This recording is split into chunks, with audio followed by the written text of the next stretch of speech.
जय जगन्नाथ, जय जगन्नाथ, जय जगन्नाथ। सभी भाई लोगों को मेरा हार्दिक शुभकामनाएं रथ यात्रा के अवसर पर। और हम लोगों को प्रभु जगन्नाथ जी के दर्शन मिले। हम लोग ये जो ब्लॉग लाए हैं ये रथ यात्रा की ब्लॉग है। और आप जो भी देख रहे हो वो रथारूढ़ प्रतिमा को देख रहे हो, जो मंदिर के अंदर जो जगन्नाथ जी के प्रतिमा को बाहर लेके आया जाता है और रथ के ऊपर बैठा के उनके जो मौसी के घर से गुंडीचा टेम्पल है वहाँ पे उनको लिया जाता है। तो इस शुभ अवसर पर हम लोगों को जाने का मौका मिला। हालांकि दिन में बिल्कुल भी हिम्मत नहीं हुई पूरी जाके पहुँचने के लिए, क्योंकि इतना भीड़ रहता है वहाँ पे। एक हट्टा कट्टा जवान आदमी भी उस भीड़ का मतलब हिस्सा बनने से डरता है। तो हम लोगों का भी सेम ही सीन था। हम लोग निकले भुवनेश्वर से रात के अराउंड 10:30 के अराउंड हम लोग यहाँ से निकले। फिर भुवनेश्वर के स्टे से हम लोग वहाँ निकल गए थे और पुरी में जाके जैसे ही पहुँचे तो मैंने कुछ पहला जो ग्लिम्स था, क्योंकि पिछले साल भी हम लोग गए थे तो मेरा एक्सपीरियंस था, लेकिन इस बार बहुत भीड़ थी। शाम की जो टाइम है वो इस बार जो 2024 का जो रथ यात्रा है उसमें खासियत क्या हुआ कि जगन्नाथ जी बहुत लेट निकले आज मंदिर से, है ना। उनके कुछ कैलकुलेशंस हैं, कुछ टाइम वैसा मुहूर्त जैसा बनता है। तो प्रभु आज बहुत लेट निकले, जिसकी वजह से उनका रथ जो है वो थोड़ा ही देर चल पाया। आप ये जो अभी का जो टाइम है अभी देख सकते हो ना, इसमें आप देखो पीछे आपको श्री मंदिर दिख रहा है और आगे रथ दिख रहा है ना। तो जनरली क्या होता है कि रथ हर हम लोग देखे हैं कि हर अवसर पर रथ जो है वो थोड़ा आगे चलता है। पहले दिन ही एटलीस्ट 200 300 400 मीटर तो आगे चल ही जाता है, उसके बाद फिर अगले दिन रथ खींचा जाता है। लेकिन इस बार जो है वो रथ आगे नहीं जा गया था, 30-40 मीटर के अंदर ही था सिर्फ। तो हम लोगों को ना कुछ दूर चलना पड़ा और भीड़ में प्रभु के दर्शन करने के लिए। तो हम लोगों ने ये जो आप अभी का मैं जो दिखा रहा हूँ ना, ये वाला जो है ये बीच वाले रथ है और उसके जो सामने है वो बड़े मणिमा यानी भगवान बलभद्र के रथ है। और ये जो रथ अभी आपको दिख रहा है पहले वाला वो है महामाई सुभद्रा माँ के रथ है ये, जो कि है देवदलन। तो हमने पहले नंदी घोष के दर्शन किए और जगन्नाथ जी के ऊपर वो पौंडी लगी हुई थी। तो हम लोग प्रॉपरली वेट किए कुछ टाइम, अराउंड 3:15 तक उनकी जो पौंडी खुल गई और पूरा क्लियरली आप देख सकते हो प्रभु को। इतना पास से देखना मतलब हाय, वो तो नसीब की ही बात है। हम लोगों को दर्शन मिल गए। तो फिर हम लोगों ने क्या किया, इसको देखने के बाद जगन्नाथ जी के दर्शन के बाद हम लोग निकले आगे, यानी महामाई सुभद्रा जी के रथ के लिए। यकीन मानो गाइस, लास्ट टाइम हम लोग जब निकले पहुँचे थे पूरी रथ यात्रा के टाइम, तो उस टाइम में भीड़ जो है वो बहुत कम थी। ऐसा भी नहीं कि पूरा खाली था, बट भीड़ थी, हालांकि कम थी। मतलब आप सिर्फ रथ के पास ही थोड़ा भीड़ था और बाहर थोड़ा खाली था, है ना। लेकिन इस बार जो भीड़ हुई है भाई साहब, है ना, रात के ये जो वीडियो अभी का जो टाइम आप दिख रहे हो ये शायद 2:45 के अराउंड है, 2:45 3 बजे के अराउंड है ना, या फिर और थोड़ा भी लेट हो सकता है। मैं एग्जैक्टली टाइम नहीं याद नहीं कर पा रहा हूँ, 3:30 के अंदर ही है। 3 साढ़े 3 बजे भैया, इतनी भीड़ बड़दांड पे हमने कभी देखा नहीं।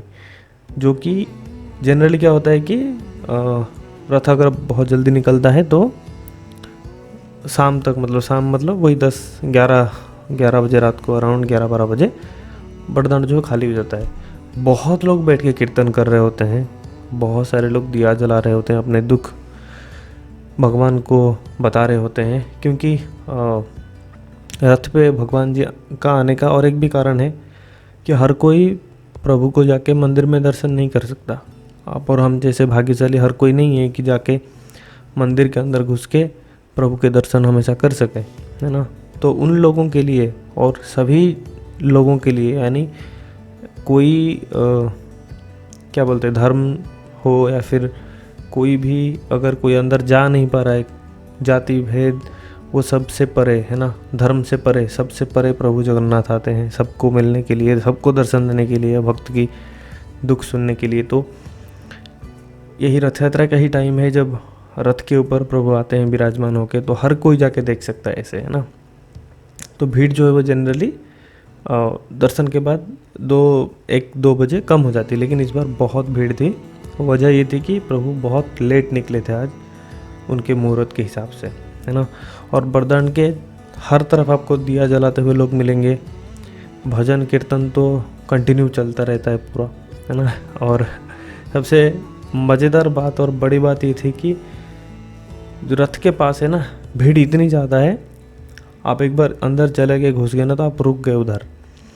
ना आप लेफ़्ट जा सकते हो, ना राइट जा सकते हो, ना आगे बढ़ सकते हो, ऐसा नहीं है। ऐसा लगता है कि प्रभु की इच्छा के हिसाब से ही हो रहा है। मतलब आप सिर्फ जाके खड़े हो गए, आगे लेना है, पीछे लेना है, कहाँ लेना है, वो उनकी मर्जी है ना। तो उसी के हिसाब से आप चलोगे। और इतना सुंदर उस टाइम में दिखता है ना, रात के टाइम में रथ की जो क्या बोलते हैं, उसकी जो ग्लेज है, और भगवान को बाहर देखना, क्योंकि हम लोग क्या रत्न सिंहासन में ही देखे हैं। बाहर आके रथ के ऊपर देखना एक अलग ही, मतलब क्या बोलते, एक अलग ही फील देती है पूरा, है ना। रथ यात्रा की जो वाइब है वो पूरा एकदम पता चलता है। हर कोई हाथ जोड़े हुए वहाँ पे पहुँचता है, अपने दुख उनको बताने के लिए, उनकी दर्शन करने के लिए, है ना, और उनसे मिलने के लिए, ठीक है। और प्रभु जगन्नाथ की जो रथ है नंदीघोष है ना, तो उसमें आप अगर देखोगे तो डिज़ाइंस और वो जो बनाए गए हैं ना, उसके सुंदर बनाने के लिए, तो वो एकदम मतलब अट्रैक्टिव है। आप यकीन मानो, आप सामने से देखोगे भगवान जी को तो आप ना देखते ही रह जाओगे। और मैंने ये सीन तो बहुत ज़्यादा फील किया है कि कोई भी जाता है जो रथ के चारों तरफ क्या होता है कि को बैरिकेड देते हैं ताकि कोई अंदर घुस के रथ को अपवित्र ना कर सके, छू ना सके, ये वो, है ना, ऊपर भी चढ़ ना सके, तो इसलिए बैरिकेड हो जाता है। और बैरिकेड के साइड पे जैसे आप पहुंच जाओगे ना, तो वहाँ से प्रभु बहुत क्लियरली दिखते हैं। जो लोग पहुँचता है वहाँ और वो वहाँ ही रुक जाता है, मतलब बहुत टाइम तक। हम देखें हैं इसे दर्शन लोगों को इसलिए इजीली नहीं मिल पाते क्योंकि बहुत टाइम तक लोग खड़े ही रहते हैं। ये जो रथ आप देख रहे हो ये देवदलन है। देवदलन यानी भगवान की जो बहन है माँ सुभद्रा है, यानी महामाई सुभद्रा माँ है, उनके ही ये रथ हैं देवदलन, ओके। और इनमें बहुत ही अच्छी कारीगरी हुई है। आप लोगों को पता होगा, जैसे रथ का जो सिलेक्शन जो लकड़ी से बनता है वो आम लकड़ी नहीं है, मतलब ऐसे ही कोई भी लकड़ी से उठा के बना नहीं सकते। उसके लिए वो आज्ञा माल आता है, वो पुजारी लोग और जो सेवायत हैं वो लोग ढूंढने जाते हैं, और वो पेड़ फिर उनको मिलता है नीम का या फिर कोई और पेड़ होगा।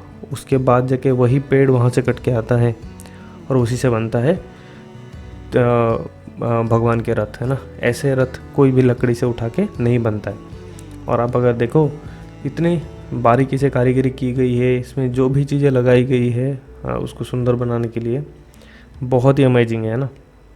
और रथ के ऊपर थोड़ा ढलान भी आप देख सकते हो, जहाँ पे खड़े होते हैं ना, जहाँ पे रेलिंग लगाई हुई है वहाँ पे आप थोड़ा सा ढलान देख सकते हो। अगर बारिश के अगर कुछ ऐसा होता है तो वो पानी जो है वो नीचे आ जाए, है ना। और जो मूर्तियाँ यहाँ पे लगी हुई है, जो बनाया गया है, ये मैं आप लोगों को बता दूँ, ये लकड़ी से खोद के बनाया गया है ना। जो कि उड़ीसा की जो फेमस क्या बोलते हैं जो आर्ट है ना, मंदिर बनाने की शैली हो गई, लकड़ी की हो गई, पत्थर की हो गई, ये सब जो स्किल है ना, वो इसमें बाखूबी दिखती है पूरा आपको, है ना। सामने जो है वो 4 घोड़े आपको दिख रहे होंगे।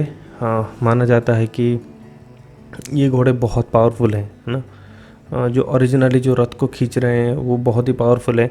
इसी प्रसंग में मेरे को एक चीज़ याद आई, है ना। एक उड़िया में बहुत सारे चैनल्स हैं जो लोग इसको टेलीकास्ट करते हैं। उन लोगों का बोलना ये है कि जब आप रथ खींचने के लिए वो जो रस्सी के पास पहुंच जाते हो, है ना, तो आप उस टाइम में कुछ फोर्स नहीं लगा सकते हो।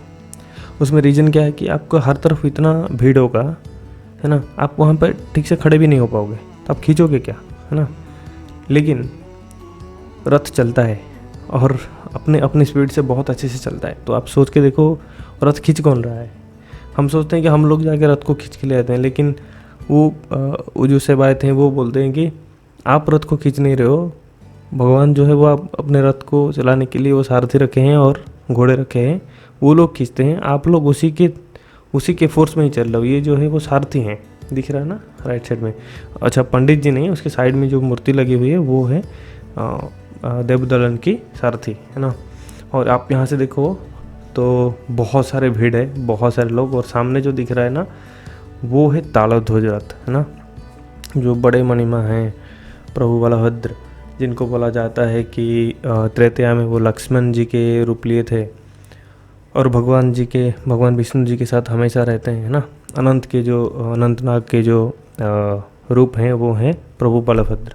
उनकी क्या बोलते हैं, ऐसी उनकी इच्छा थी त्रेतया से कि त्रेतया में तो आप बड़े भाई बने, यानी आप राम बने, है ना, और मैं तो छोटा भाई रहा, लक्ष्मण रहा, तो मेरा तो एक भी ना चला आपके सामने, मैं तो बस आपको फॉलो करता रहा आपके हिसाब से। वो चीज़ जो है वो कंप्लेन कर रहे थे वो प्रभु विष्णु जी के पास, ठीक है ना। तो विष्णु जी ने बोला कि हाँ चलो ठीक है, अगले जन्म में तुम मेरे बड़े भाई बनना, मैं तुम्हारे छोटे भाई बनूंगा। तो द्वापर में कृष्ण और बलराम की कहानी है, तो यहाँ पे भी सेम ही है। जगन्नाथ जी जो है वो कृष्ण के रूप हैं और बलभद्र प्रभु जो है वो बलराम जी के प्रतीक हैं, और उनकी बहन है सुभद्रा। ये जो रथ आप देख रहे हो ये है तालध्वज रथ जो है वो प्रभु बलभद्र के रथ है ना।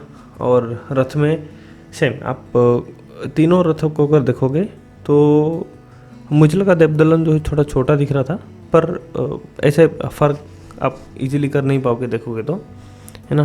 तो रथ जब खींचा जाता है तो सबसे पहले बड़े भाई आते हैं, यानी सबसे पहले बलभद्र प्रभु आते हैं। उनके रथ को पहले कुछ दूर लाया जाता है, उसके बाद फिर सुभद्रा जी की रथ आती है, और सबसे पीछे आते हैं हमारे प्यारे भगवान प्रभु श्री जगन्नाथ महाराज, है ना। तो वो सबसे अंत में आते हैं और सबसे पीछे आते हैं, इसलिए आपने देखा उनके जो रथ है वो श्री मंदिर के पास ही अटका हुआ है, यानी थोड़े ही दूर बस वो मूव किए हैं। लेकिन बलभद्र जी की जो रथ है वो बहुत आगे ऑलरेडी आ गया है ना।